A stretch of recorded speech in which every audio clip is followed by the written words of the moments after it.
Hello, everyone, and we welcome you all to Virtual Cloud Day today. My name is Nitin Agarwal. I currently lead Cloud AI Services team for Google India.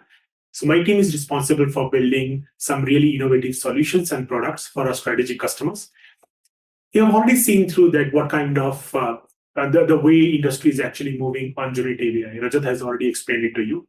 In this particular session, we will be discussing about what kind of things that you can actually do with Google Cloud, how you can implement generative AI, some playbook we will be discussing, some sort of a products that you can use out of the box, and how you can actually tune your large language models as a part of this Google Cloud platform. We will be discussing that, okay, yes, how the AI-driven based innovation is progressing, where we started and now where we are actually evolving over a period of a time. Along with that, we will be seeing that if we are targeting AI/ML based projects, how the spectrum is being changing from the past to future. Along with that, we might be touching base a little bit more on what kind of a prompt engineering. We will be discussing what the prompt is in a very similar sense that the way you interact with this particular technology, the way you provide instructions, the way you provide details to this particular technology, we call it as a prompt. So we will be discussing about what kind of a prompt engineering, prompt tuning, how you can make these kind of models adaptable to you and your use case in the enterprise setting. In today's session, we will be only discussing about generative AI in enterprise settings so that your data governance, data security, all those parameters will be taken care of, and you do not need to share any of your details to a larger spectrum to the foundations model so that it will be divulged to your competitors or anybody else. So without taking any time, let's quickly jump on our session. When we discuss about generative AI, we'll talk about how the AI-driven revolution has happened.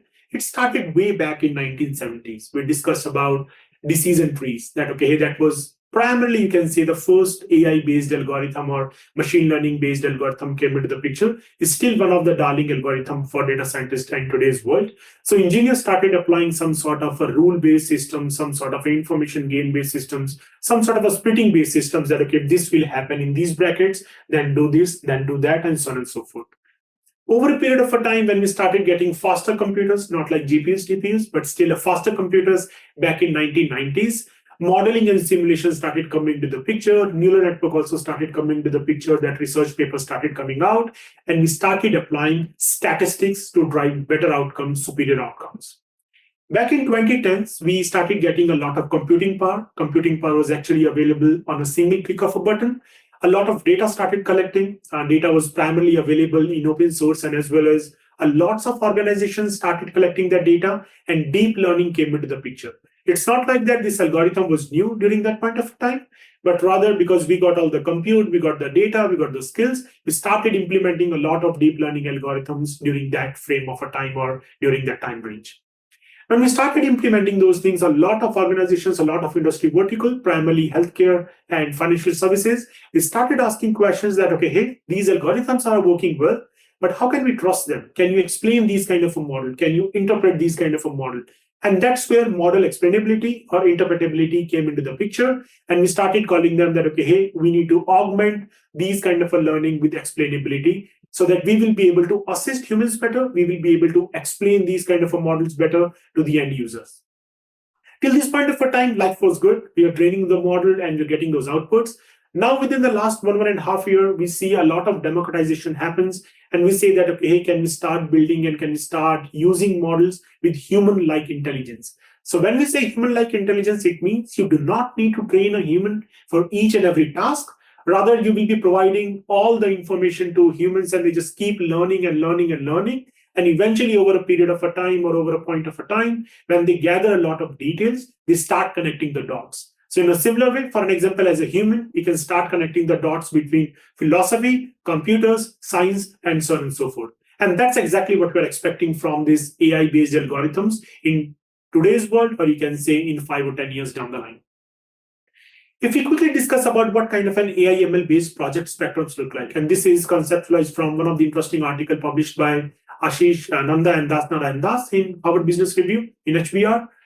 They categorized various projects into 4 buckets. I'm categorizing all the AI/ML-based projects into these kind of 4 buckets. We're calling it as a commodity, procedure, gray hair, and rocket science.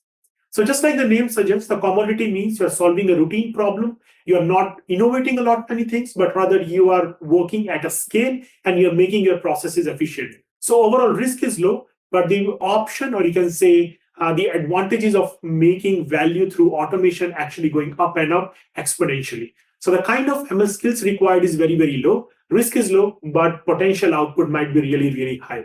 So in that case, you can use some of the standalone APIs like Natural Language API, Generative AI Studio from Google Cloud, and so on and so forth. But these are very, very commoditized problems. If you go one step above, we talk about procedural. We say that, okay, hey, can we customize these commoditized solutions based on my requirements so that I will be able to mature some methodologies and I will be able to build a systematic solutions for my problems. So in that case, you start exploring some pre-built solutions like Document AI or CCI, that is Contact Center AI, and so on and so forth.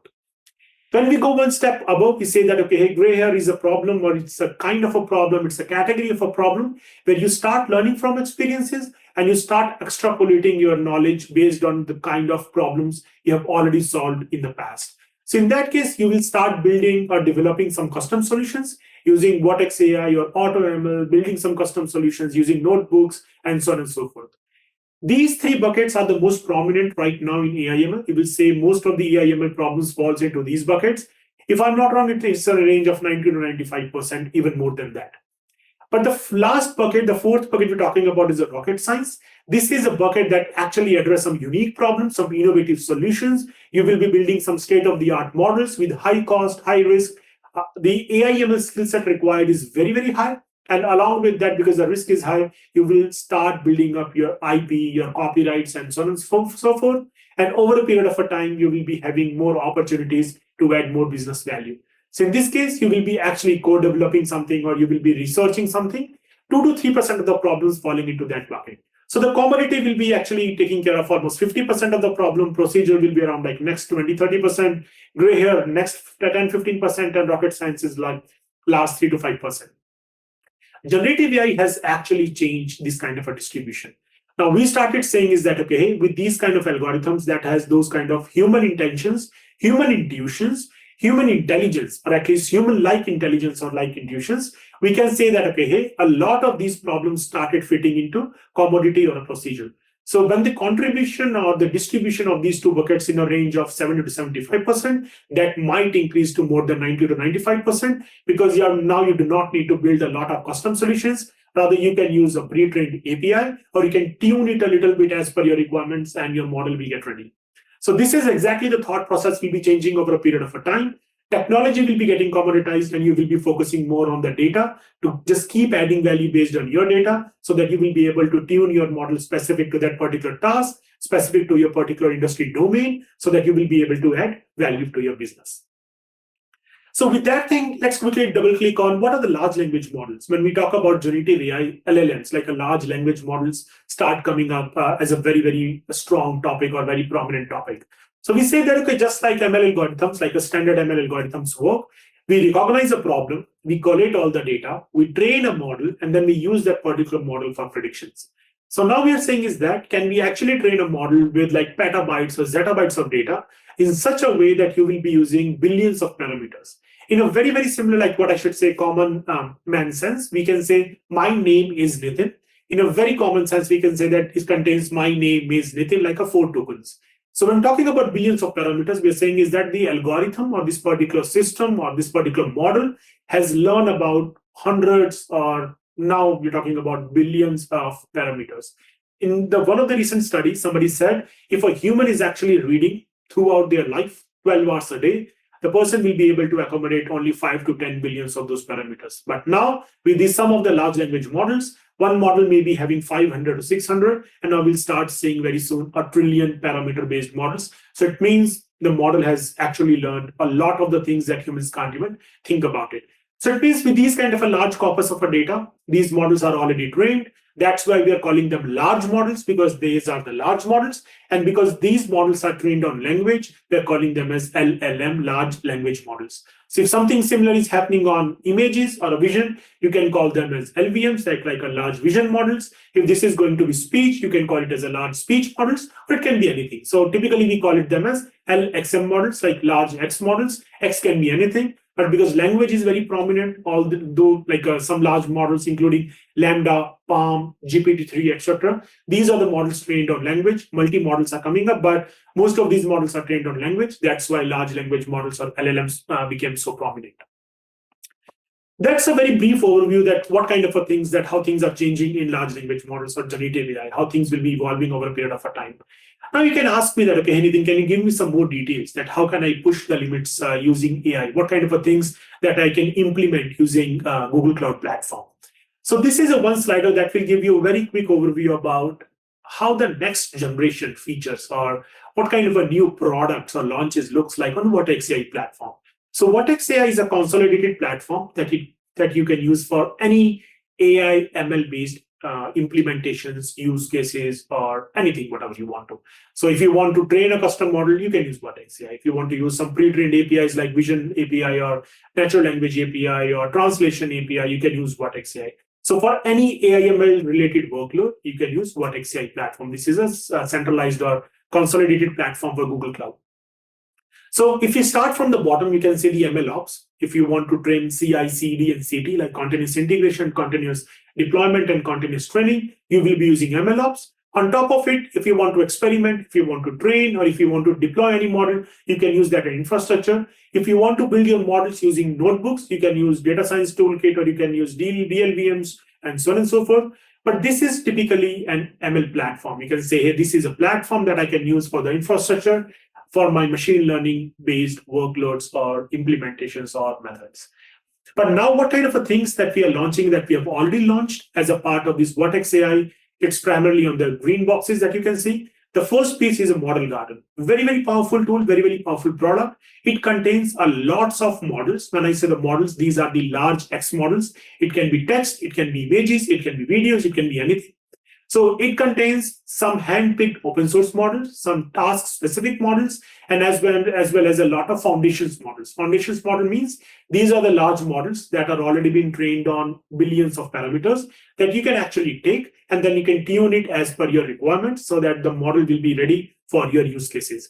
So the model garden contains the third-party models, some of the best Google's models, and so on and so forth, and you can use it so that you can implement those models as a part of a pipeline. As a Google, we know that if you're trying to solve a problem or if you're solving any of your business problem, it cannot be solved with a one single model, but rather it needs a combination of few, and you need to orchestrate it. So you can use the ML platform like a Vertex AI pipelines to orchestrate that end-to-end solution, and then you can select what kind of a model, some of the proprietary models that Google provided, or you can use some open source, and you can concatenate together and orchestrate together to solve your business problem.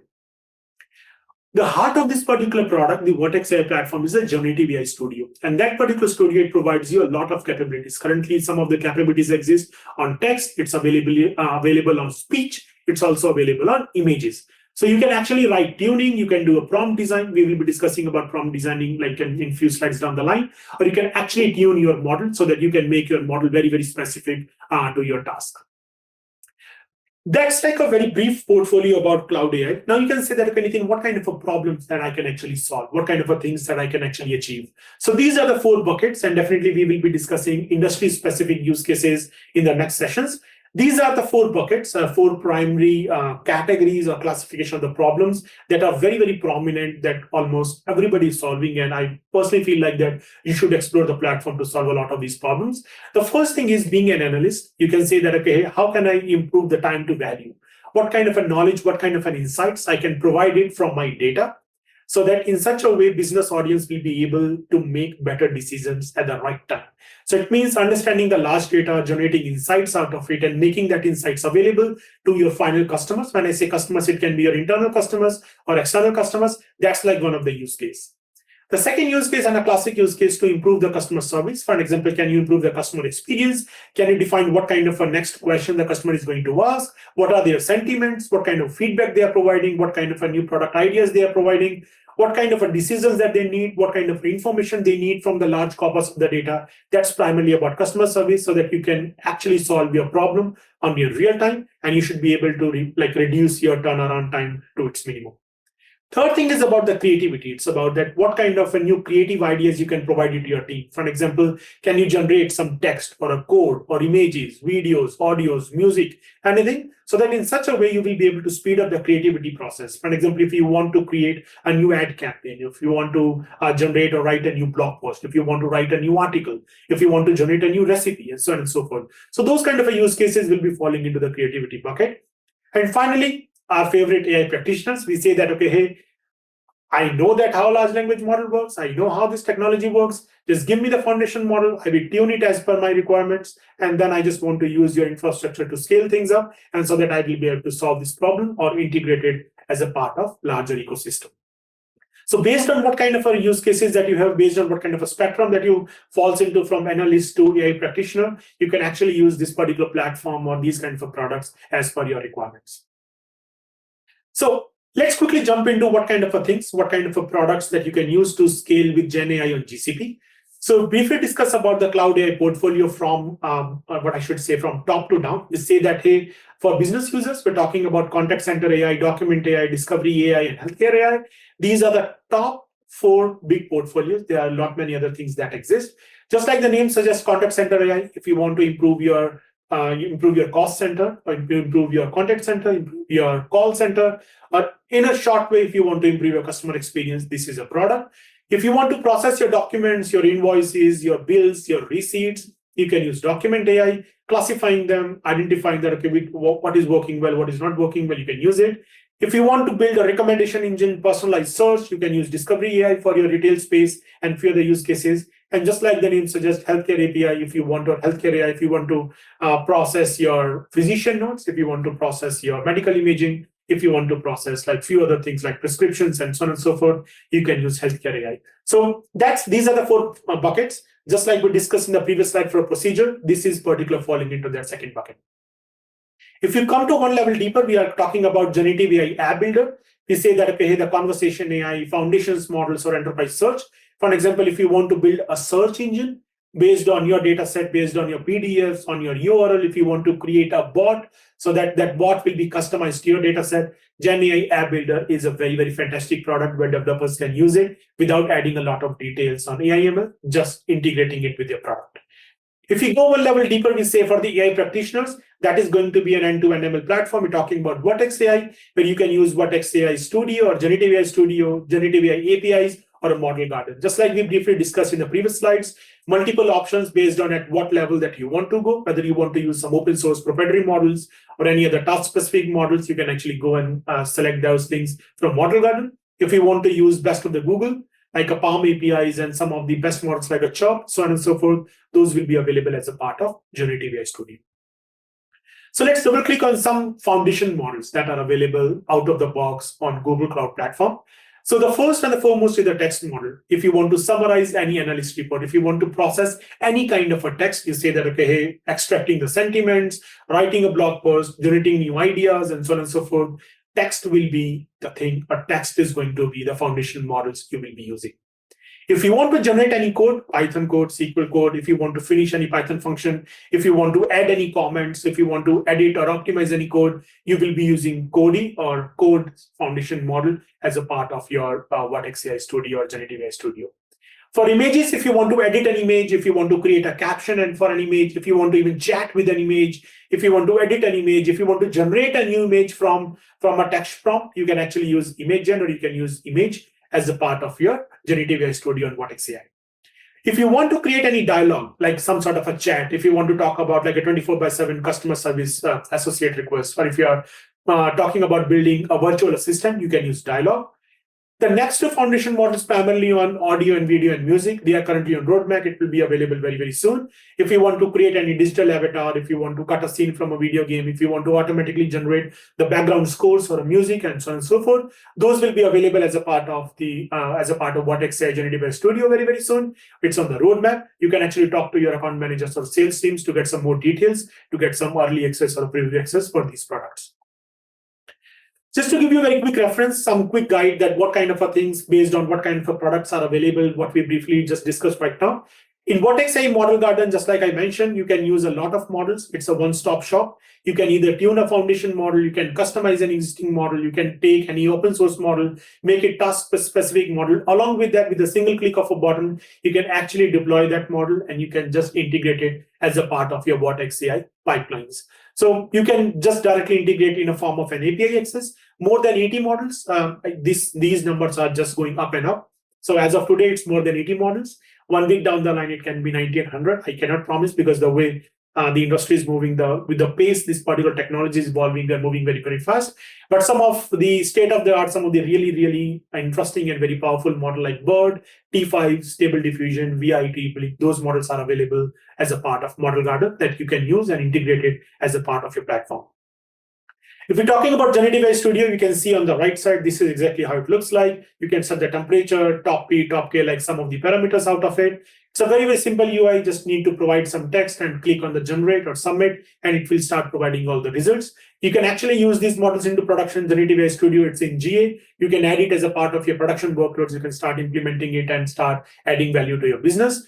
Multiple modalities are available as a form of an APIs. They're available for text, images, code, and speech. You can do it. Very, very powerful model. My favorite is the speech model, because it can actually provide you a lot of options to generate speech in multiple modalities, multiple tones, multiple accent. Very, very powerful model. Text and image, very, very fantastic. So you must explore these models in details. Talking about enterprise search, this is one of a very common problem, one of the common use cases we have seen it across. Starting from left to right, you say that if you are the developers, you can use out-of-the-box search, so that it's very, very easy to set up. You do not need any AI/ML skills for it. You just need to integrate it as a part of your application, as a part of your ecosystem, or as a part of your system. Over a period of time, you can say move from left to right. If you're an AI practitioner, if you want to tune your model, or if you want to build your own search using the power or using the capabilities for AI/ML from Google, you can actually use some of those features, some of those products, and you can tune those models and AI/ML engineers. So based on what kind of things that you want to solve, based on what are your requirements are, based on what kind of skills that you carry, based on what kind of a customization that you can make on top of it, you can select the right proposition, you can select the right product, and those capabilities are available out of the box on Google Cloud. This is a very, very powerful product, Embeddings API. For example, if you want to create a very, very high-level embeddings, as an AI/ML engineer, creating embeddings is like one of the common tasks across the use cases. For example, if you want to extract some semantic information from unstructured data, from a document, from a blog, from an article, or if you want to generate multi-modalities embeddings like images or text and multiple data formats. So text is in GA, images is in preview. It will be moving fast into GA if I'm not wrong. But yes, a lot of data formats and multi-modalities are available. You will be able to create those embeddings, and then you can use a matching engine to parse that particular embedding, and then you can actually extract the right details out of it. So you can actually build some of the very, very sophisticated applications. If you want to build a Q&A system, some sort of a chat bot, or if you want to integrate it as a part of your PaLM models, like Vortex AI PaLM models with matching engine, it really provides you very, very high quality results. Some of the very common use cases we have seen, it's like if you want to improve your recommendation engine, if you want to improve your recommendation engines for your images and as well as for your videos, if you want to automatically create a blog and find the right image for you, if you want to build a very, very focused ads targeting system, classification, and so on and so forth. So it's all about your innovations, it's about your creativity, how you can use it, but immense potential and lots of use cases that you can target it with Embeddings API. If we quickly discuss about coding, just like the name suggests, whenever you want to write code, anything related to the code, we're talking about like a multi-tuning coding so that you can actually chat. If you're talking about optimization, if you're talking about data privacy checks or recitation checks, if you want to add comments, very, very low latency codes, any compilation and generation, those kind of things, very, very powerful tool. You can use it. It's available for multiple languages. You should try it out. It's available in preview in Generative AI Studio as a part of Vortex AI. So if you want to improve the developer velocity, or if you want to improve their developer efficiency, if you want to enable them, all in such a way that if you are a marketplace and if you're providing an option for your developers to build an app, so instead of providing them a blank slate, can you provide them a first sample code based on the ideas that they have provided? That might be like another option. So if you want to troubleshoot, debug, improving the code quality, those kind of use cases can be targeted with Coding API for code assistance. If we're talking about the image gen, just like the name suggested, text to image, if you want to like edit an image, if you want to generate an image, if you want to write a caption, if you want to classify an image, even if you want to have a chat, like a visual Q&A for an image, very, very powerful tool, you can use it. So for example, if you want to create an avatars, if you want to build your marketing campaign, ads campaign, if you want to prototype your creativity ideas and so on and so forth, if you want to create a banners and a posters, a lot of potentials, lots of use cases that you can target. But anything related to images, if you want to process, if you want to evaluate, if you want to edit, image gen is going to be your friend as a part of Vertex AI Generative AI Studio. Talking about the chirp, I briefly mentioned it as a part of the larger ecosystem. It's like a speech to text or text to speech. I talk about really interesting, very powerful model. You can actually using some large models with more than 2 billions of parameters of speech model.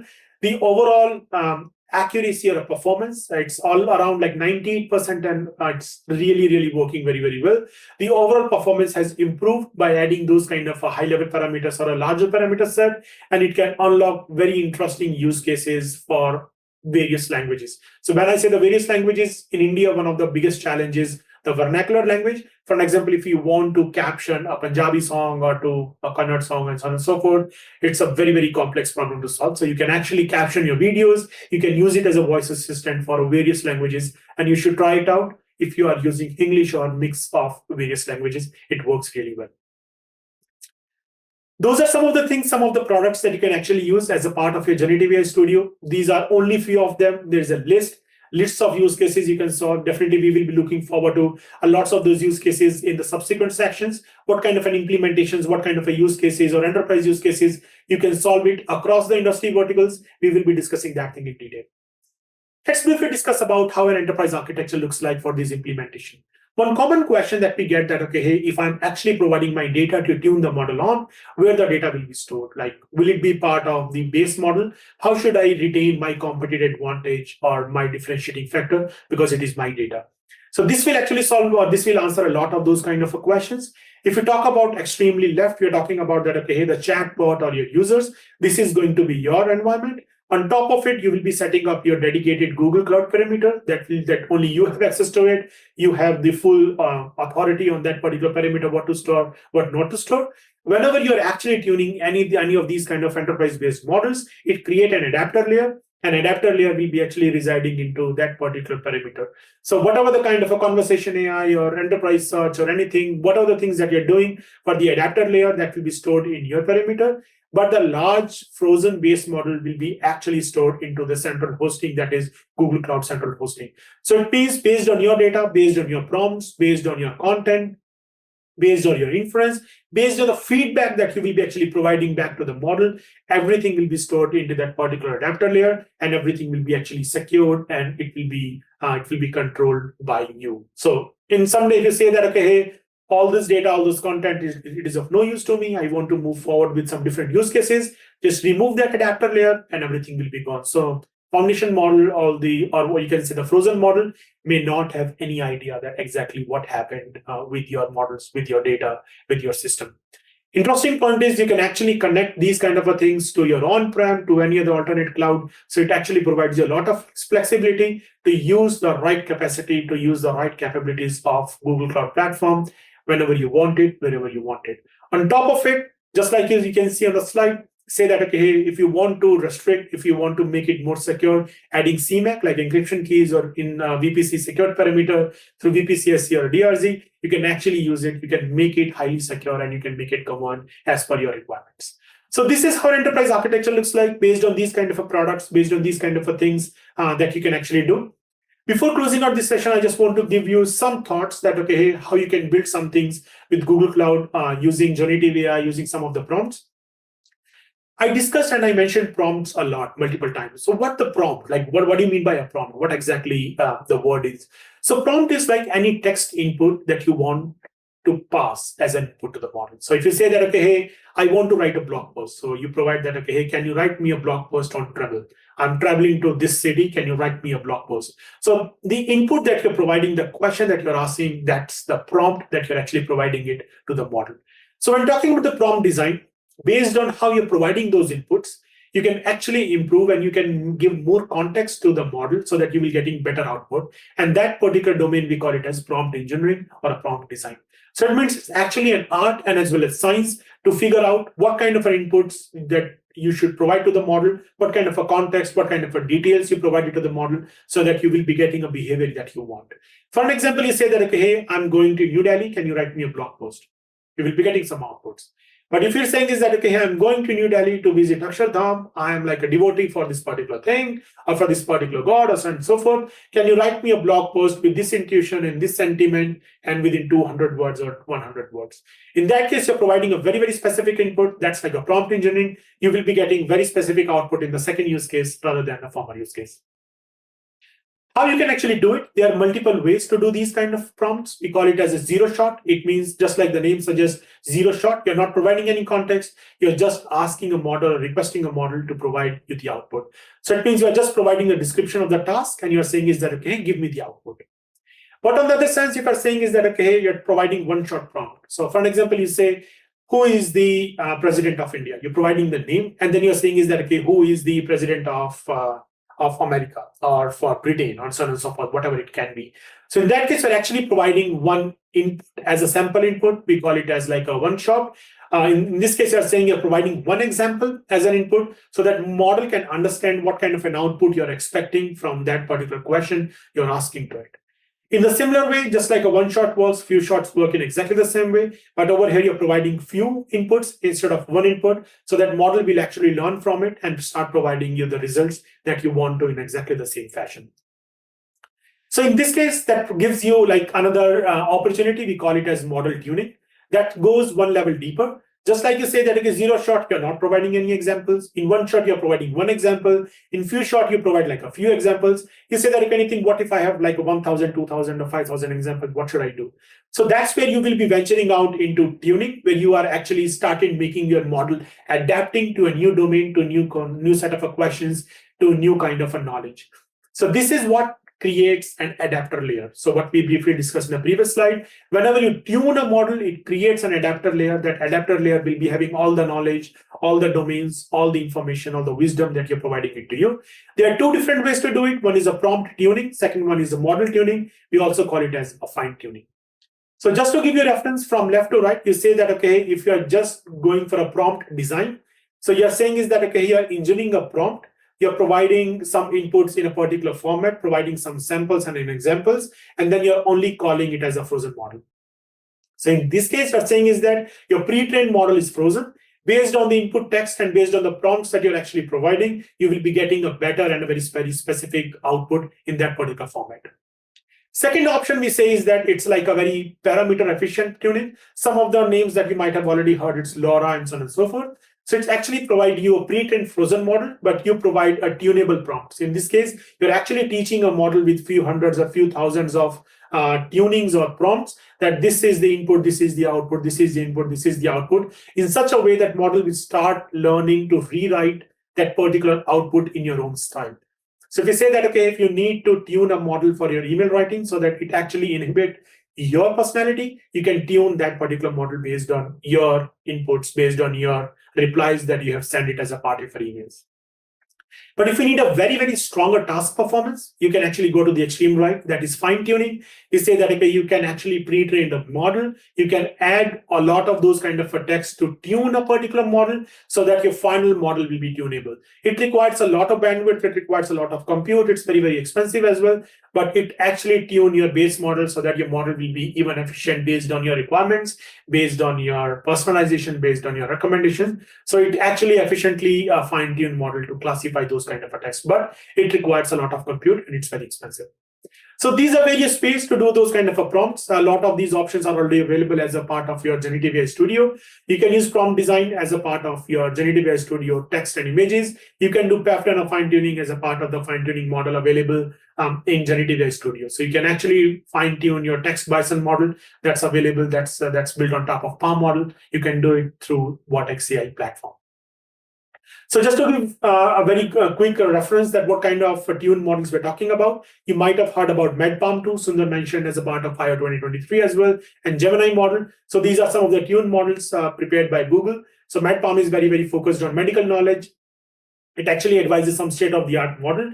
It was the first large language model or the natural language model at an expert level for US medical licensing exam style questions. It actually cleared that exam. Very, very powerful model, multi-model approach that you can use it for MedPalm too, but fine-tuned on the medical data.